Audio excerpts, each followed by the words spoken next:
G'day. Looking here at 3 albums by the Prodigy.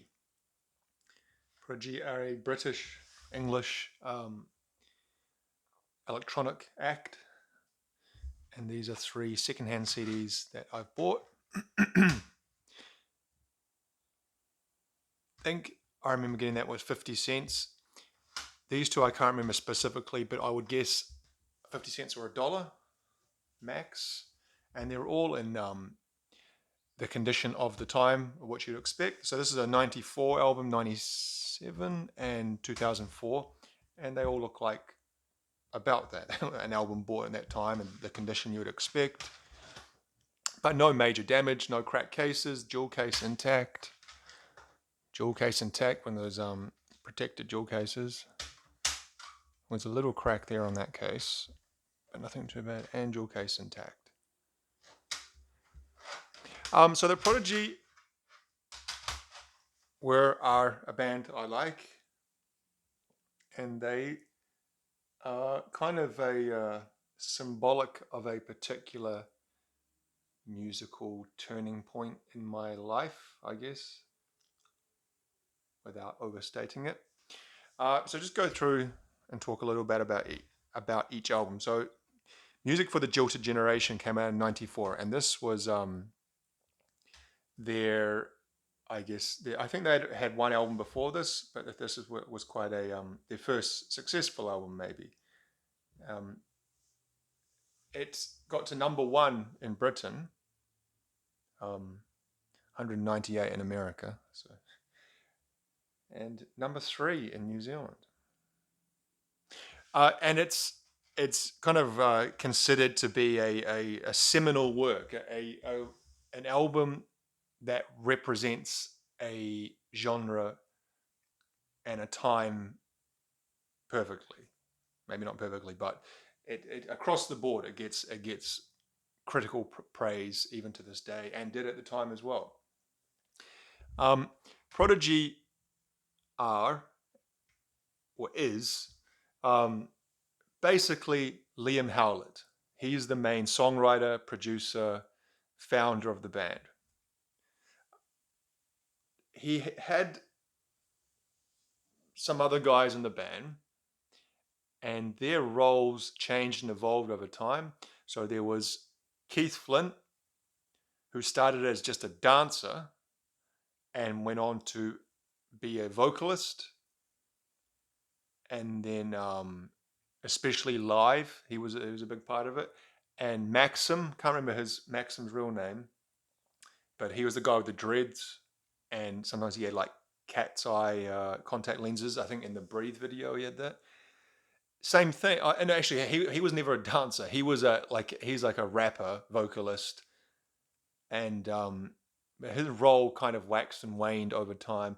And then they also had Leon Thornhill, who was just a dancer and never a vocalist, which sounds funny, doesn't it? These guys are dancers, but that's what they were. That's what they started as. And at this time, Keith Flint and Leon Thornhill were just dancers. They weren't adding any vocals. So if we look at the track listing, so here, there we are. Oh, sorry, I should have shown this before.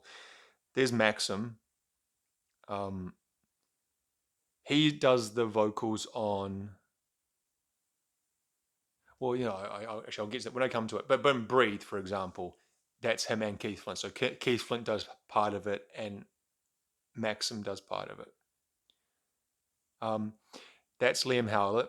That's Keith Flint. So he looks a bit different there than maybe how you remember him, where he had the kind of shave down the middle and little kind of mohawks on the side of his head, dyed green and pink and every other color, and the nose ring. And that's Liam Thornhill. They were in this album, this period, they were dancers. This album is really got that 1990s techno, hardcore. I don't know a lot about that genre to kind of go in depth giving it descriptions, but I would say it would be classed as like hardcore techno. And if you listen to it, you would know what I mean. And it really is, I don't know if the right word is emblematic of that. is in that it really encompasses that sound perfectly. It doesn't go off this way or that way. It kind of stays with it. It explores it in all facets of that genre, and delivers, like I said, a seminal work of that genre. The big songs from it were, I think, Their Law, Voodoo People, which has got a vocal on it, which I think that's Maxim doing the vocal on that. Magic People, Voodoo People. No, actually, that's a sample, isn't it? Poison. Okay, Poison's definitely Maxim. I got the poison. I got the remedy. That one. That's Maxim rapping. I particularly like the last three songs, the Narcotic Suite, 3 Kilo, Skyline, Claustrophobic Sting. I think they, like I said, they push that genre to its maximum expression without creating like a completely new thing. And those three songs, yeah, for me, they're the most interesting. Like I like the singles as well, and the like Their Law and Break and Enter. But those three, for me, they are more interesting, and they kind of push that sound to a real, like I said, come at its maximum expression. Interesting cover. They were on XL record label, and XL. I don't know if it's an independent or what it's. This booklet's a little bit munched there. But whenever I see the XL, I think I talked in another video how there are certain record labels that if I see that record label symbol on the CD, I'll pick it up and check it out regardless if I've heard of the artist or not, because they have a reputation for quality or of interesting acts. Like, for example, I think I talked about Warp Records. If I see Warp Records, basically I'll buy it even if I know nothing about the artist. What was the other one? I guess Matador, the kind of US independent indie label. There's another one. I can't remember what it is now. 4AD? No, 4AD, that's a movie, isn't it? No, I'm confused now. Rough Trade. Anyway, there was another one I was talking about in another video. I completely forgotten what it was now. XL is one of those labels. For example, more recently they did MIA's, I think her first album, and they did White Stripes Elephant, and what else have they done? I think they did a House of Pain album, maybe one of the early House of Pain albums. That's an interesting kind of centerfold artwork, isn't it? This was at a time where rave culture was really taking off in Britain in the mid-90s, early mid-90s, and the government were writing legislation to kind of bring that under control. You know things like abandoned houseware parties, and I guess the drugs associated with that culture, and whatever else. And this album was meant to be kind of a response to that. And what we see here is the guy on the one side in Utopia and the music festival. On the other side, the polluted dystopian urban decay with the cops. And he's got the machete in his hand, ready to chop the rope bridge to disassociate from that side of society which they don't want to have any part of.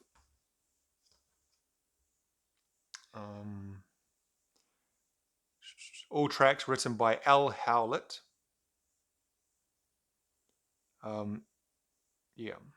So this, like I said, this album regularly is featured in lists that talk about influential electronic music, techno, whatever you want to call it. Even just albums in general, albums of the 90s, influential albums, it features in those lists. It's really considered to be an important album. We'll skip that one, come back to it. The next album is where they really kind of exploded, and they went, I think, number one in most Western countries, Britain, the US, New Zealand, Canada, Australia, etc., etc. It was a huge album, that of the land. In 1997, So I remember this time of when they were starting to blow up, because it was right in the middle of my teenage years. And I've talked in other videos how the kind of music I liked as a teenager, which was broadly speaking rock music and all its expressions. And I had a kind of a what's the word? A prejudice against electronic music. I felt, when you're young, you tie your identity to the music, and you think, I like rock music. Any other music that's not that is shit, and the people who like it are dickheads. And well, I felt that electronic music was less than, because it was largely made on computers and produced in a studio and didn't feature live instrumentation, and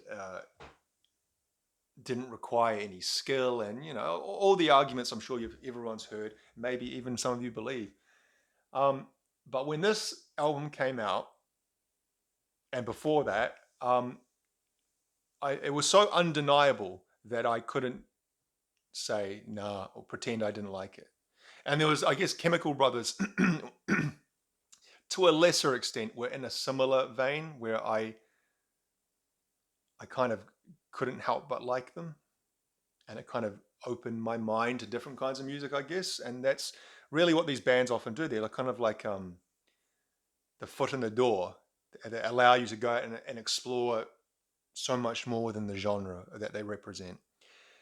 These guys played at a music festival in the summer of 1997, the very, very, I think January 97. And it was, who else? It was Soundgarden, Offspring, these guys, Prodigy. Who else was on it? I think Supergrass, Lemonheads,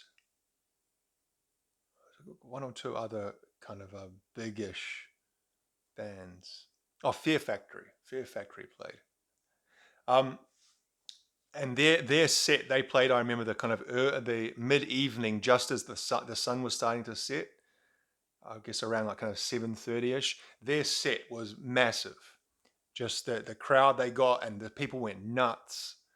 And it really felt, this was actually just before the album came out, but I think the singles of Firestarter and Breathe had been released, but the album hadn't come out. But you could really just feel it in the air that it was their time. It was, they were going to be massive. They already were massive, but even more so. And yeah, I just have such a strong memory of that. And so that was 97.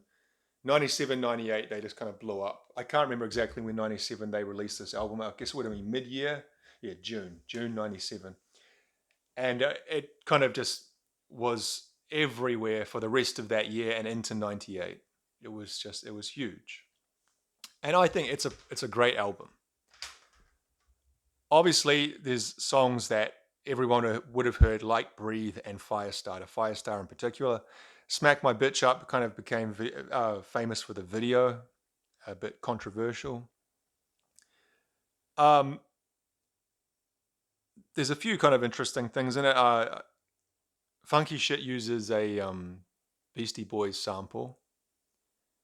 But this one features a mixture of samples, vocals from Keith Flint, and vocals from Maxim. Diesel Power was Maxim. Minefields had a bit of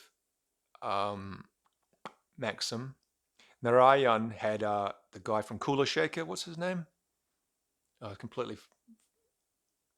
Okay, it doesn't really matter. But the lead singer from Cooler Shaker did the vocal sample, or not sample, the vocal for Narayan.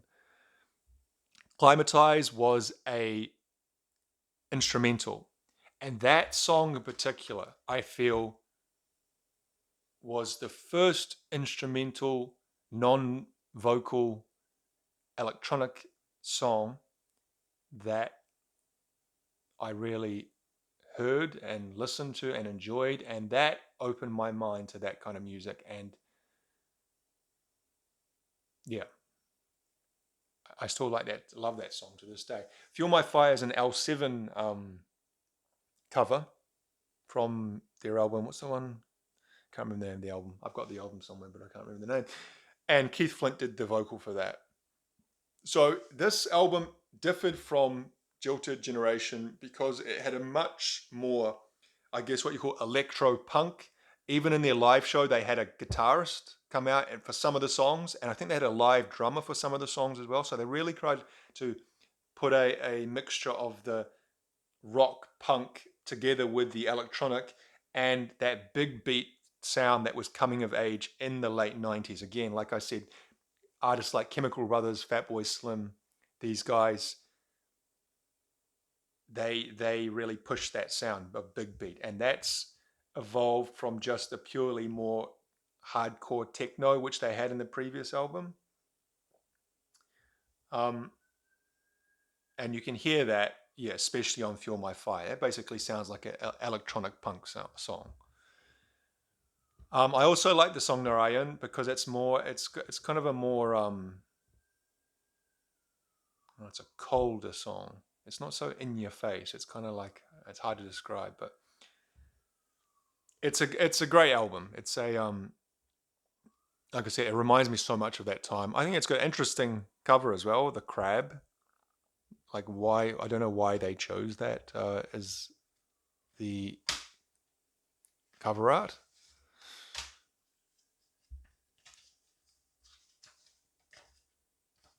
Still, question mark.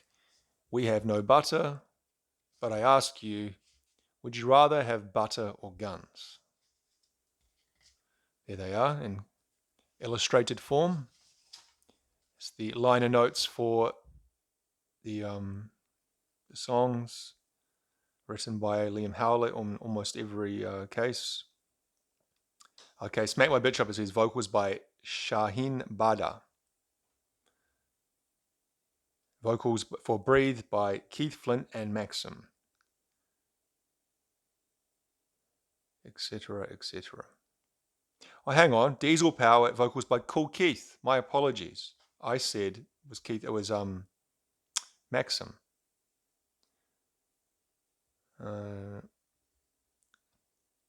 Serial Thriller, Keith Flint. Okay, so what I'm saying is that you got a bit of a mixture there of all the guys. Shall we import lard or steel? Toughen, let me tell you.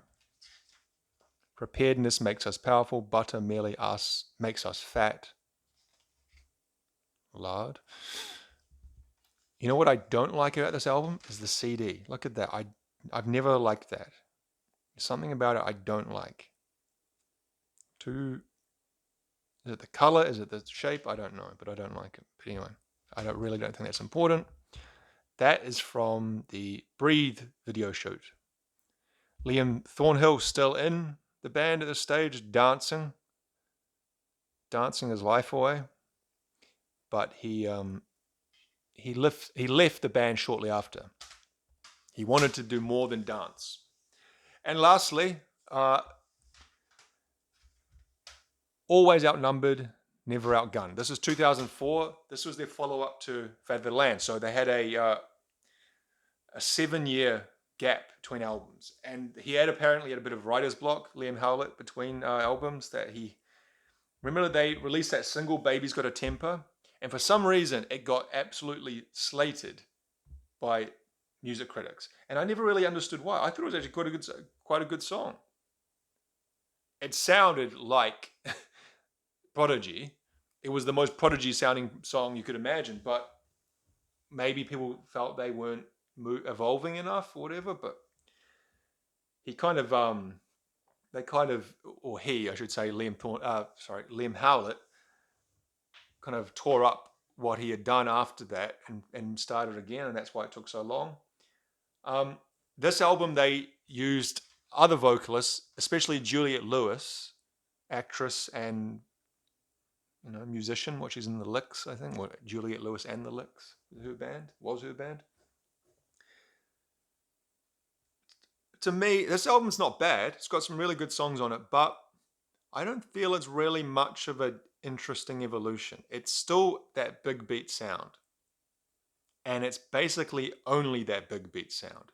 This album has less dynamics than Fat of the Land. Fat of the Land, the reason why I like it is because it does have a lot of that Prodigy sounding songs, but it explores different soundscapes and sonic, I don't know, dynamics that make for interesting stuff. Whereas this one is a quite one note. Except there's one song, or there's the last song with the Gallagher brothers. I really like that one, that Shoot Down. That's got Liam Gallagher on vocals and I guess Noel on guitar, because it says Noel in the liner notes as well. And it's interesting to hear Liam's voice in this kind of music, and that's a good song. Because at that time they were brother-in-law, weren't they? Brothers-in-law. Liam Howlett was married to Liam Gallagher's wife's sister, so they were technically brother-in-law. So I guess that's how that collaboration came to be. Oops, sorry. The singles were Spitfire, and Spitfire's a good song. Girls is the song that is a little bit different. Memphis Bells sounds like bells. It's got like a bell sample used in it. I'm pretty sure it's got Juliette Lewis in that one as well. Hot Ride, that's the one that uses that, the fifth dimension, up and away, my beautiful balloon, that song. They use that, not directly from the song, but that vocal melody and line they use in it. Medusa is an instrumental as well. Medusa's Path, sorry. But not as interesting as Climatize. Trying to think else about Phoenix, the song Phoenix. I don't like that song. That's a no for me on that song. Action Radar, they had a good vocal if I remember. Anyway, it's not a bad album at all. If you like Prodigy, it is Prodigy and it sounds like Prodigy. And maybe, I was saying, people criticized Baby's Got a Temper because it's too Prodigy, and now I'm saying I'm not saying it's a bad album at all. But if they were going to wait that long, I thought they would have evolved a bit more, or not even evolved. I don't expect every band to change in every album, but at least push, especially an electronic act, push the sound. So much of the sound is connected to technology, and between 97 and 2004, so much production technology had come about that could have made things more interesting, and just, I don't know. Now I've never heard the albums after this. What they released after this was Invaders Must Die. I've never heard Invaders Must Die. So yeah, it would be interesting to hear how, if they did evolve further past this, which I'm sure they did. Now, of course, Keith Flint, bless his soul, passed away a couple of years ago, took his own life, which is a real shame. But yeah, they're a good band. Like I said, important in my musical development and in my formative years. They kind of represent something big in a lot of my memories from that time. 3 good albums. 1 great album and 1 extremely influential album. And I think overall a pretty great band. Prodigy. Thank you for watching.